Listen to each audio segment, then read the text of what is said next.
मेरे दोस्तों, पाकिस्तान के अंदर ईरान के विदेश मंत्री सैयद अब्बास आरागची पहुंचे हुए हैं। अब इसमें कई तरह की कंफ्यूजन है।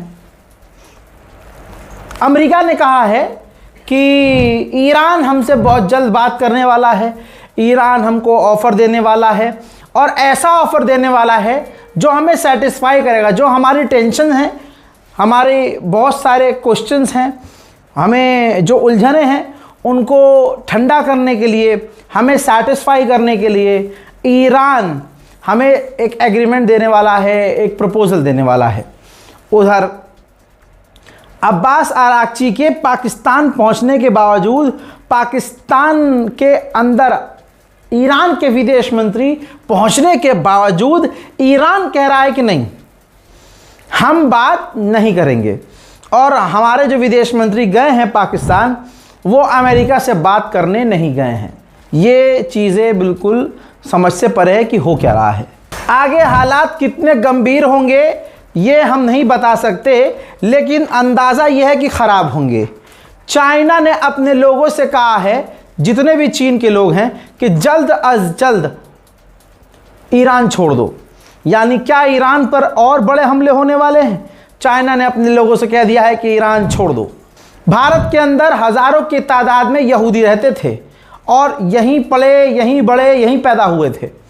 लेकिन ये रही तस्वीर, हमेशा के लिए यहूदी समुदाय के लोगों को इजराइल भारत से ले गया है। 240 यहूदियों को, जो इंडियन यहूदी थे, जो भारतीय यहूदी थे, उनको भारत से परमानेंटली ले गया है इजराइल। जी हाँ, और अभी कहा जा रहा है कि और जो यहूदी रह गए हैं उनको भी इसी तरह से इजराइल अपने मुल्क ले जाएगा। मेरे दोस्तों, बाबल मंदीब में सोमालिया का भी कंट्रोल है, तो सोमालिया ने इजराइल को बैन कर दिया है। बाबल मंदीब के इलाके से, लाल सागर के उस बाबल मंदीब के एरिया से इजराइल नहीं जा सकता। अब अपने भारत की सुन लीजिए, अपने वतन की सुन लीजिए। ये रहा नोटिस। भारत ने तमाम भारतीयों से रिक्वेस्ट किया है कि इस वक्त, आज की तारीख में, ये जो माहौल है उसे देखते हुए ईरान ना जाएं, ईरान से दूरी बनाकर रखें। सोच के बताइएगा कि ईरान कामयाब हो रहा है या अमेरिका का ब्लॉकेज कामयाब हो रहा है। जब से अमेरिका ने ब्लॉकेज किया है, उसके बावजूद 10 मिलियन बैरल तेल ईरान चाइना को, अकेले चाइना को दे चुका है। ब्लॉकेज तोड़ तोड़ के तो दे रहा है।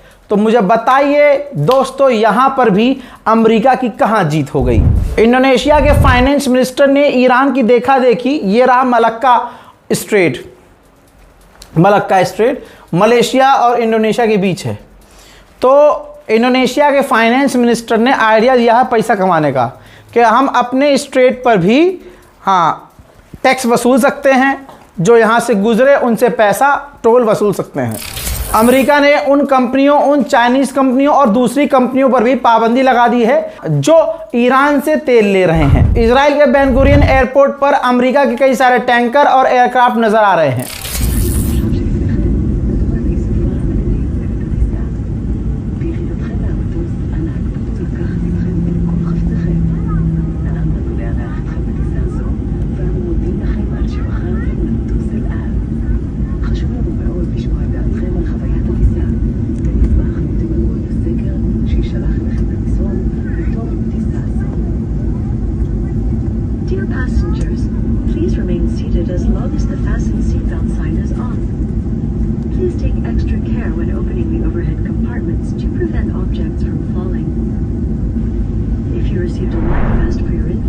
याद होगा कुर्दिश लड़ाके आपको, इराक के, जिनको अमेरिका ने कहा था भैया मदद को आओ, हम तुम्हें हथियार दे रहे हैं। उनको अमेरिका ने हथियार भी दिए।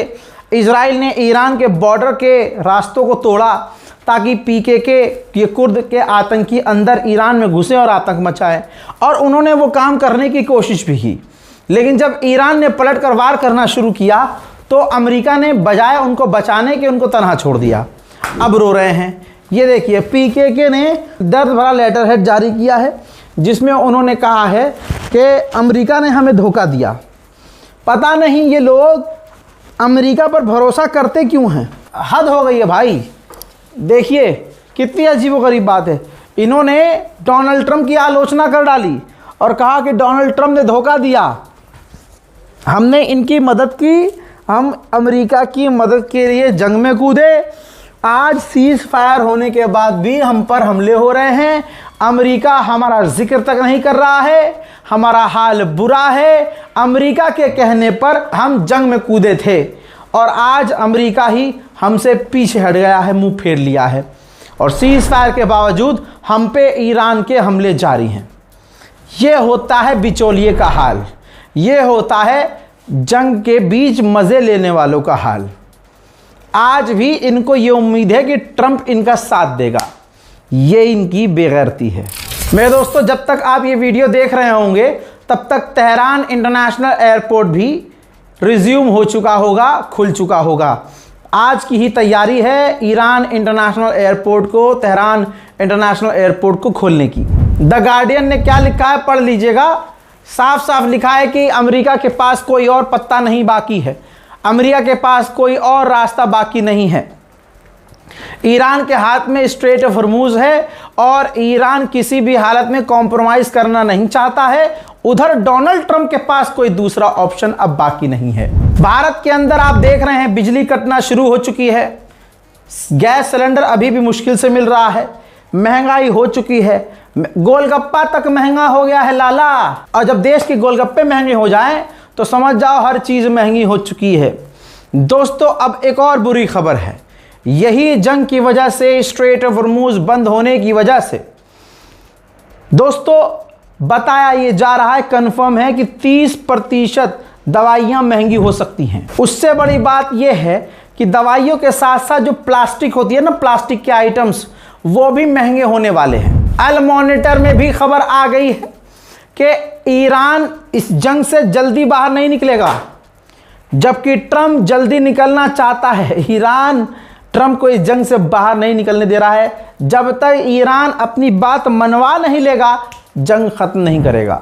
इजराइल का अखबार कह रहा है कि ईरान की मिसाइलें खत्म नहीं हुई हैं, ईरान की मिसाइलें दबी हुई हैं और अभी भी हमारे लिए बड़ा खतरा है। जनरल अहमद वाहिदी, लीजिए आपकी स्क्रीन पर, नाम याद रखिएगा बच्चों, जनरल अहमद वाहिदी IRGC के सबसे बड़े कमांडर ये बन गए हैं, टॉप लीडर, इनसे ऊपर अभी कोई नहीं है। पूरी IRGC इनके कंट्रोल में है।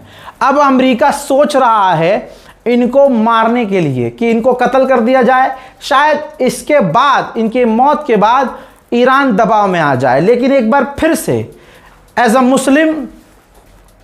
मुस्लिम जर्नलिस्ट ये समझ लीजिए कि मैं अपने एक्सपीरियंस से ये कह रहा हूं कि इनको क्या, अब इनके और टॉप लीडरों को कत्ल कर देगा ना अमेरिका, इनके कत्ल के बावजूद ईरान IRGC किसी भी हालत में प्रेशर में नहीं आएगा। अरे जिसको तुमने मार दिया है, खामनाई, शहीद सैयद अली खामनाई को जो तुमने कत्ल कर दिया, उससे ऊपर कोई नहीं था, उस आदमी से ऊपर कोई नहीं था। तो IRGC के टॉप लीडर ये तुम मार के अपने लिए और गड्ढा खोदोगे। लीजिए ज़ेलेंस्की क्या कह गया है, समझिए। ज़ेलेंस्की ने कहा कि अमेरिका ने कुछ ही दिन में इतने patriot air defence system use कर लिए, कुछ ही दिनों में कि उतने एयर डिफेंस सिस्टम बनाने के लिए अमेरिका को 2 साल लगते हैं। तो 2 साल में जितने वो हथियार बनाता है, ज़ेलेंस्की कह रहा है, कुछ ही दिनों में अमेरिका ने वो यूज़ कर लिए हैं। भाई CNN को तो आप मानते हैं ना हजरात मोहतरम। CNN ने क्या लिखा है पढ़िए। CNN ने लिखा है कि अगर इस वक्त चाइना ने ताइवान पर हमला किया या कोई भी हरकत की तो अमेरिका इतना कमज़ोर है और अमेरिका के पास हथियारों की इतनी कमी है कि अमेरिका बस चुपचाप देखेगा, करेगा कुछ नहीं, क्योंकि वो कुछ कर ही नहीं पाएगा, क्योंकि हथियार नहीं है अमेरिका के पास और उसे चुपचाप देखना पड़ेगा। खतरा अभी भी इसलिए है क्योंकि एक बार फिर से खबर आ रही है, फिर से दिखा रहा हूं, फिर से समझा रहा हूं, मिडिल ईस्ट में अमेरिका के हथियार, अमेरिका के टैंकर भारी मात्रा में आज फिर पहुंचे हैं। जर्मनी के अखबार ने क्या लिखा है, पढ़ना चाहते हैं? ये देखिए, डोनाल्ड ट्रंप ने मुल्लाह के सामने, यानी ईरानियों के सामने सरेंडर कर दिया है। ईरान जवाब नहीं दे रहा है, बात नहीं कर रहा है, तो एक तरफा डोनाल्ड ट्रंप ने सीज फायर बढ़ा दिया है। उधर स्पेनिश स्पेनिश अखबार ने लिखा है कि सबसे खतरनाक हथियार ईरान का स्ट्रेट ऑफ हॉर्मूज हो चुका है, और स्ट्रेट ऑफ हॉर्मूज में उसने और जो माइंस बिछाए हैं वो माइंस दुनिया की सबसे बड़ी नेवी को खतरा पैदा कर रही हैं। अब दुनिया की सबसे सुपर फौज भी ईरान की माइंस को मिटा नहीं पा रही हैं। वहीं स्पेन के प्रधानमंत्री का कहना यह है कि ईरान पर हमला इल्लीगल था, गैर कानूनी था, और यह बहुत बड़ी गलती थी। ईरान ने यूएन के अंदर खुलासा किया है, जो खुलासा अमेरिका के लिए और गाली खाने वाला बन रहा है।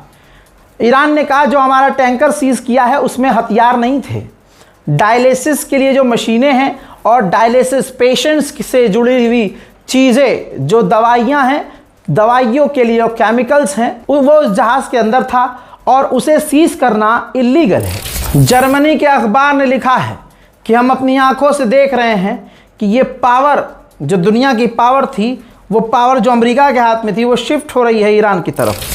ज़ेलेंस्की, जी हाँ, यूक्रेन का राष्ट्रपति ज़ेलेंस्की एक बार फिर से सऊदी अरब पहुंचा है मोहम्मद बिन सलमान से मुलाकात के लिए। अरबों को अभी भी डर है कि अगर ईरान ने दोबारा से हमले किए तो जद में पहला नंबर, रोल नंबर 1 हमारा होगा और हमारे से ही जो है कटैया छटैया और पिटैया शुरू होगी।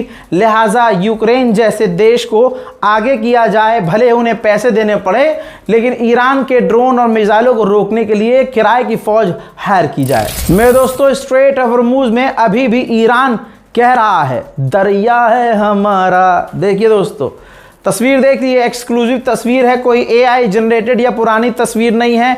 रज़ाग्राफी वेरीफाई कर रहा है। स्ट्रेट ऑफ हॉर्मूज में हर कुछ ही कदम दूर दूसरे तीसरे चौथे पांचवें छठे टैंकर को आप खड़े हुए देख रहे हैं। पूरी दुनिया के टैंकर, चाहे वो भारत का हो, फ्रांस का हो, जर्मनी का हो, इजिप्ट का हो, किसी का हो, स्ट्रेट ऑफ हॉर्मूज से ईरान की परमिशन के बिना कोई जहाज मूव नहीं कर रहा।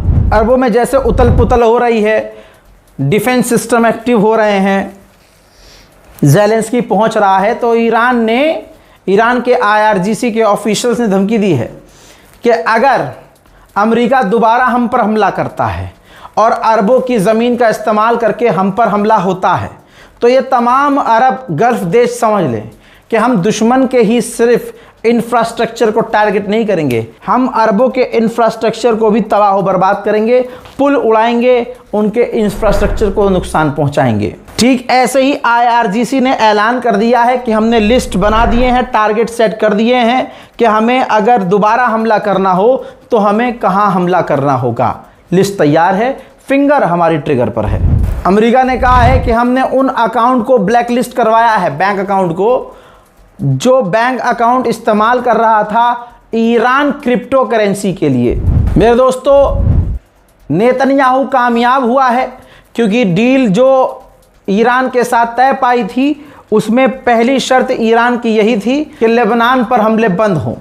मेरे दोस्तों, अब ये देखिए, इजराइल का प्रधानमंत्री नेतन्याहू सामने आता और कहता है कि हम आज भी ईरान के मामले में अमेरिका के साथ कोऑपरेट कर रहे हैं और लेबनान के मामले में भी अमेरिका से कोऑपरेट कर रहे हैं, और हम कल भी लेबनान पर हमला कर रहे थे, आज भी कर रहे हैं और कल भी करेंगे। नेतन्याहू ने बड़ा खुलासा खुद किया और कहा कि मैं प्रोस्टेट कैंसर से पीड़ित था, मुझे कैंसर था, लेकिन मेरा इलाज हुआ और मैं ठीक हो गया हूं। ये हमने छुपा कर रखा, क्योंकि अगर ईरान को पता चलता तो ईरान बड़ा प्रोपेगेंडा चलाता। लेकिन चलिए, एक बात तो क्लियर हो गई कि बीच बीच में जो खबर आती थी कि नेतन्याहू गायब है, नेतन्याहू गायब है, नेतन्याहू थका नज़र आ रहा, बीमार नज़र आ रहा है, नेतन्याहू शायद खतरनाक बीमारी से जूझ रहा है, वो तमाम खबरें सही साबित हुई हैं। दोस्तों, कुवैत ने बड़ा खुलासा किया और कहा कि इराक से 2 ड्रोन लॉन्च हुए और हमारे बेस पर हिट हुए हैं। डैमेज बड़ा हुआ है, लेकिन मारा कोई नहीं गया है। हजरात, 2003 के बाद सेंटॉम ने कहा है कि 2003 के बाद पहली बार 3 हमारे एयरक्राफ्ट कैरियर ईरान के खिलाफ तैनात हो रखे हैं एक साथ। सोचिए दोस्तों, इसका मतलब क्या है? इसका मतलब यह है कि अमेरिका पर ईरान बुरी तरह से भारी पड़ रहा है, दस्त अमेरिका को लगे हुए हैं। नेटो का मेंबर स्पेन भी है।